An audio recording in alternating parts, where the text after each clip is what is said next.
ွေးထားလို့ပဲဖြစ်ဖြစ်အသက်အရွယ်တစ်ခုရောက်လာတဲ့ခါကျရင်one bite မှာအစီစုလိုပဲဖြစ်ဖြစ်ချက်ရဲ့အောက်ပိုင်းဖြစ်တဲ့ one bite အောက်ပိုင်းတွေတွဲပြီးတော့ပူနေလားမင်္ဂလာပါတိချင်တော့ပါဒီနေ့လေ့ကျင့်ခန်းလေးကတော့ one bite အောက်ပိုင်းဖြစ်တဲ့ချက်ရဲ့အောက်က one bite တွေတွဲပြီးတော့ပူနေတဲ့အမျိုးသမီးလေးတွေအတွက်လိုက်ပါလေ့ကျင့်လို့ရမယ်လေ့ကျင့်ခန်းတစ်မျိုးကိုဝေမျှပေးထားပါတယ်လေ့ကျင့်ခန်းပုံစံလေးကတော့ခန္ဓာကိုယ်ကိုပလက်အနေထားနဲ့နေပေးပါလက်နှစ်ဖက်ကိုတက်တက်ထောင်ထားပေးမယ်လက်မနှစ်ခုကထွက်ထားပေးမယ်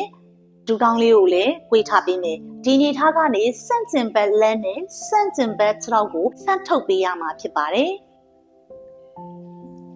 ဒီတိုင်းလေးတစ်ဖက်ကို10ချိန်လေ့ကျင့်ပေးရမှာဖြစ်ပါတယ်ဆန့်ထုတ်တဲ့အခါကျရင်ခါးကိုကို့မသွားဘူးတတိထားရမှာမယ်ခါးကိုကျန်းနေနဲ့ကပ်နေအောင်ဖိထားပေးပါ